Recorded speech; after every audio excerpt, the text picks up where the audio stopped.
Okay students, so photo electric effect part 4 है ना। हम अब पार्ट 4 स्टार्ट करने वाले हैं और इसे देखते हैं अब। तो ये पार्ट 3 में हमने देखा कि ये ऑब्जर्वेशंस हैं जो हमने समझने हैं, या आइंस्टाइन ने जिनको समझाया कि जो स्टॉपिंग पोटेंशियल है वो फ्रीक्वेंसी पर तो डिपेंड करता है पर इंटेंसिटी पर डिपेंड नहीं करता, और जो आपका ये मैक्सिमम सैचुरेशन करंट है फोटो इलेक्ट्रिक करंट वो इंटेंसिटी पर डिपेंड करता है, वो फ्रीक्वेंसी पर डिपेंड नहीं करता। ठीक है, तो आइंस्टाइन की जो पाथ ब्रेकिंग एकदम अलग जो थियरी उन्होंने दी, उन्होंने एनर्जी और मैटर को इकट्ठा करके कहा कि तुम जो हमेशा ये एक्सप्लेन कर रहे हो, करने की कोशिश कर रहे हो कि लाइट वेव की तरह है, और वेव थियरी ऑफ लाइट से इस पूरे एक्सपेरिमेंट को, कौन सा एक्सपेरिमेंट था कि मेटल की प्लेट पर जब लाइट इंसिडेंट होती है, ये लाइट इंसिडेंट हो रही है और ये लाइट यहाँ से इलेक्ट्रॉन्स को बाहर फेंकती है ना। ये फोटो इलेक्ट्रिक इफेक्ट सिंपल सा बड़ा बताया है आपको। तो ये एक्सपेरिमेंट में आप इतने सालों से, आइंस्टाइन ने कहा कि आप इतने सालों से लाइट को जो वेव मान के चल रहे हो ये टोटली गलत है, आप नहीं एक्सप्लेन कर सकोगे, क्योंकि ये वेव थियरी या वेव नेचर से एक्सप्लेन होने वाला फिनोमिना नहीं है। आप यहाँ पर वेव मत मानो, लाइट को छोड़ दो, इसको आप ये मान के चलो कि लाइट क्या है, एक पार्टिकल है। इसका मतलब जब लाइट की रे आती है तो इस रे में वेव के बदले यहाँ क्या आ रहे हैं, पार्टिकल्स आ रहे हैं। आप समझ लो कंचे गिर रहे हैं। ठीक है, अगर आप इन पार्टिकल्स को, जिनको हम फोटोन का नाम देते हैं, फोटो मतलब लाइट, सो लाइट के पार्टिकल्स का नाम बन गया फोटोन। अगर आप इन्हें फोटोन के हिसाब से मान के चलोगे तो आपका पूरा एक्सप्लेनेशन बड़ी आसानी से हो जाएगा, और इतने टाइम से आप जो ये पॉइंट्स एक्सप्लेन नहीं कर पा रहे थे ये भी एक्सप्लेन हो जाएंगे। ठीक है, सो आइंस्टाइन ने क्या कहा देखिए, उन्होंने कहा कि तुम्हारी प्रॉब्लम कहाँ है, तुम्हारी प्रॉब्लम है कि ये इलेक्ट्रॉन मेटल सरफेस के अंदर बैठा हुआ है ना, और यहाँ से ये मेटल सरफेस के अंदर से बैठा है और यहाँ लाइट पड़ती है और लाइट इसको एनर्जी देती है और वो इस एनर्जी को लेकर के यहाँ से बाहर जाता है। ठीक है, और ये फोटो इलेक्ट्रिक इफेक्ट हो रहा है और फिर वो अलग अलग ग्राफ्स वगैरह बन रहे हैं। सबसे पहले तो यहाँ पर समझो कि ये प्रोसेस कैसे हो रहा है। ठीक है, मान लो ये जो ऊंचाई है दीवार की, जिसको हमने अभी तक बार बार समझ लिया है, हम इसको बुलाते थे वर्क फंक्शन। वर्क फंक्शन मान लो, मैं एग्जाम्पल लेके देती हूं कि ये है आपका 50 जूल। ठीक है, कितनी हाइट है, 50 जूल की हाइट है। ठीक है, या पहले उसमें हमने 40 ली थी तो 40 लेते हैं।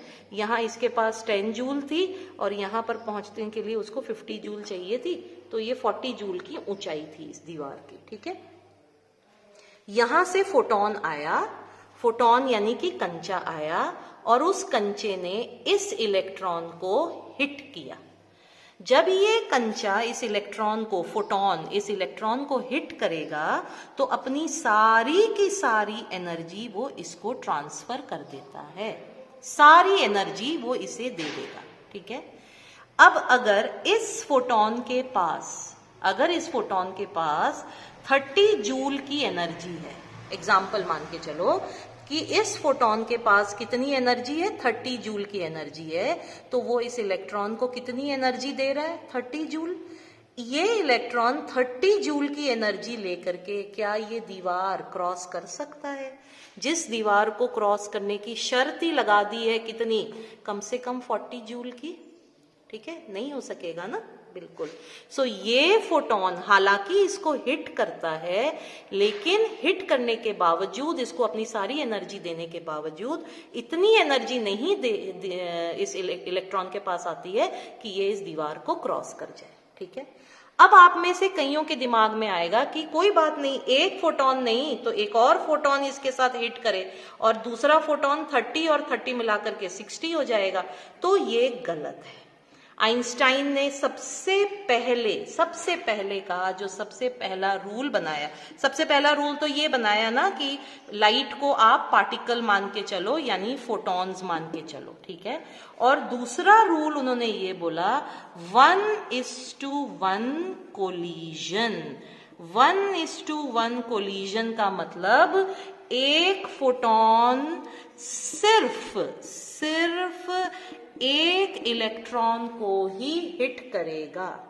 बस एक फोटॉन के साथ एक इलेक्ट्रॉन, दूसरे फोटॉन के साथ दूसरा, एक इलेक्ट्रॉन पर दो या उससे ज्यादा फोटॉन्स इंटरैक्ट नहीं, किसी हालत में नहीं करेंगे। ठीक है, तो इसको जो भी एनर्जी मिलेगी वो इस एक फोटॉन से ही मिलेगी, कोई और दूसरा फोटॉन इसको एनर्जी नहीं दे सकता है। यहां तक आपको समझ में आ गया होगा। तो अगर ये 30 जूल वाला फोटॉन है तो इसको एनर्जी मिल भी गई तो भी ये क्रॉस नहीं कर सकता है। ठीक है, यानी ये एनर्जी 40 या 40 जूल से ज्यादा होनी चाहिए। फोटॉन की एनर्जी का मतलब E is equal to h nu, energy ज्यादा चाहिए, इसका मतलब फ्रीक्वेंसी ज्यादा चाहिए, क्योंकि ये तो कांस्टेंट है, ये तो चेंज नहीं होगा। सो एनर्जी ज्यादा चाहिए, इसका मतलब फ्रीक्वेंसी ज्यादा चाहिए। इसका मतलब आपको कम से कम उतनी फ्रीक्वेंसी देनी होगी जिस फ्रीक्वेंसी से यहां 40 जूल की एनर्जी मिले, कम से कम। ठीक है, तो कम से कम आपको 40 जूल की एनर्जी मिले उतनी फ्रीक्वेंसी आपको देनी होगी। तो ये कम से कम जो फ्रीक्वेंसी है, ये आप जो इतनी दिनों से बोल रहे थे, ये आ गई आपकी थ्रेशोल्ड फ्रीक्वेंसी। ठीक है, और इसीलिए ये थ्रेशोल्ड फ्रीक्वेंसी जरूरी है। इसके नीचे की फ्रीक्वेंसी दोगे तो एनर्जी कम होगी, एनर्जी कम होगी तो ये इस दीवार को क्रॉस नहीं कर सकेगा, दीवार को क्रॉस नहीं कर सकेगा तो एमिशन नहीं होगा, कोई प्रोसेस यहां नहीं होगा। ठीक है, सो पहला रूल, लॉज बनाए कुछ, है ना, आइंस्टाइन ने लॉज बनाए, laws of photoelectric emission Einstein के सबसे पहला, कि the incident frequency must be greater than or equal to the threshold frequency so that work function जितनी एनर्जी आपको मिल ही जाए दीवार क्रॉस करने के लिए। ठीक है, तो ये पहला रूल, पहला लॉ बना दिया। अब उसके बाद कहा चलो अगला स्टेप, कि आपने दे दी, आपने 30 जूल नहीं दी, आपने इतनी फ्रीक्वेंसी दी कि यहां पर 40 जूल से ज्यादा, 40 जूल से ज्यादा ही मान के चलते हैं। ठीक है, मान लो अब आपने दे दी 50 जूल की या 70 जूल की एनर्जी, चलो कोई बात। ठीक है, 70 जूल की एनर्जी एक फोटॉन जब इसको देगा इलेक्ट्रॉन को, तो 70 जूल इसके पास आ गए। उन 70 जूल की एनर्जी से ये खर्च करेगा, क्या खर्च करेगा, अब आप देखो 70 जूल की उसको एनर्जी मिल गई, किसने दी, फोटॉन ने। इसे ये दो हिस्सों में खर्च करेगा। पहला हिस्सा क्या करेगा बताइए, पहला हिस्सा 40 जूल खर्च करेगा और इस पोटेंशियल बैरियर को, दीवार को क्रॉस करेगा। सो 40 जूल खर्च करेगा किसके लिए, वर्क फंक्शन के लिए, दीवार को क्रॉस करने के लिए चाहिए ना उसे, तो वर्क फंक्शन के लिए ये 40 जूल की एनर्जी खर्च करेगा। अब जो बच गई उसके पास, कितनी बैलेंस बच गई, 70 माइनस 40, यानी कि बच गई कितनी उसके पास, 30 जूल। ये 30 जूल की एनर्जी वो यूज करेगा एज काइनेटिक एनर्जी, बाहर निकल करके उसको जो काइनेटिक एनर्जी चाहिएगी बाहर इधर उधर जाने के लिए, वो काइनेटिक एनर्जी को वो यूज करेगा, यहां बाहर निकल करके 30 जूल की एनर्जी के साथ वो अपनी काइनेटिक एनर्जी बनाएगा। ठीक है, यानी अब यहां से आइंस्टाइन का बहुत ही बढ़िया सिंपल सा इक्वेशन बनता है। उन्होंने कहा आपने जो एनर्जी दी, किसने, फोटॉन ने, कितनी एनर्जी दी, एच न्यू, उस एनर्जी को इलेक्ट्रॉन ने दो हिस्से में यूज किया। पहला हिस्सा वर्क फंक्शन के लिए खर्च किया, दीवार को क्रॉस करके बाहर आने में, और जो दूसरा हिस्सा था बाहर आकर के उसे यूज किया एज काइनेटिक एनर्जी। तो आपका इक्वेशन बना h nu is equal to 5 का work function plus the maximum kinetic energy. ठीक है, ये बन गया एक इक्वेशन आइंस्टाइन का के द्वारा। और एक इसमें छोटी सी चेंज अगर करें तो वर्क फंक्शन वाली जो फ्रीक्वेंसी है, हमने पहले ही बोला उसको थ्रेशोल्ड फ्रीक्वेंसी बुलाते हैं, तो ये वर्क फंक्शन को h न्यू नॉट भी बुला सकते हैं और बन गया काइनेटिक एनर्जी मैक्सिमम। और यहां से काइनेटिक एनर्जी मैक्सिमम का फॉर्मूला आ जाएगा h new minus new not, और ये बन गया आपका आइंस्टाइन्स फोटो इलेक्ट्रिक इक्वेशन। देखो कितनी आसानी से, कितना सिंपल सा इक्वेशन बन गया, सिर्फ एक छोटी सी बात को समझ करके कि जरूरी नहीं है कि लाइट यहाँ वेव की तरह काम करे, लाइट यहाँ किसकी तरह काम कर रही है, पार्टिकल की तरह। और ये आपका पूरा प्रोसेस आ गया। ठीक है, अब इस प्रोसेस में थोड़ी बातें समझाने को जो रह गई हैं, जो आइंस्टाइन को समझानी थी, ये सब भी तो रह गया समझाने को, वो एक एक करके आइंस्टाइन समझाते हैं।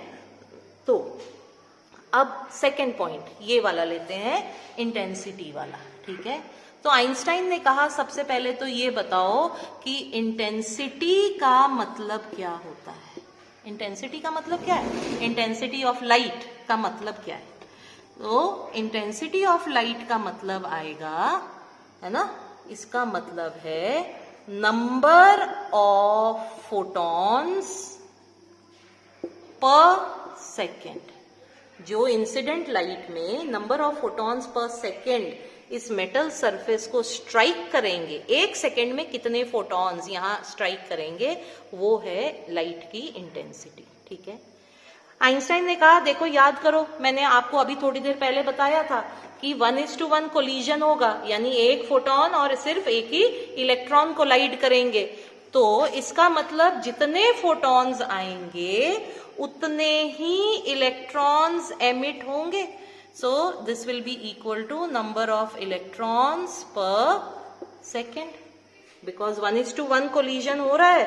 तो अगर 100 फोटॉन्स आएंगे तो वो 100 इलेक्ट्रॉन हिट करेंगे, 400 आएंगे तो वो 400 को हिट करेंगे। तो number of photons per second will be naturally equal to the number of electrons emitted, and number of photoelectrons emitted per second. ठीक है, लेकिन इलेक्ट्रॉन्स जो है वो तो चार्ज है, तो इसका मतलब ये हो गया, ये बन जाएगा आपका चार्ज पर सेकेंड, हाँ या ना। और चार्ज पर second, charge divided by time, ये तो हमें पता है किसका फॉर्मूला है, ये फॉर्मूला है करंट का। ठीक है, यानी इंटेंसिटी के ऊपर आपकी फोटो इलेक्ट्रिक करंट की वैल्यू डिपेंड करती है। ये देखिए आप, सिंपल सा ये इन्होंने 3-4 लाइनों में समझा दिया कि क्यों इंटेंसिटी बदलने पर आपकी फोटो इलेक्ट्रिक करंट की वैल्यू बदल जाती है। ठीक है, सो ये पॉइंट समझा दिया गया, ये क्लियर हो गया। ठीक है, अब रहा ये वाला, पहले ये समझेंगे उसके बाद आगे जाएंगे। तो नेक्स्ट वीडियो पे स्टार्ट करते हैं।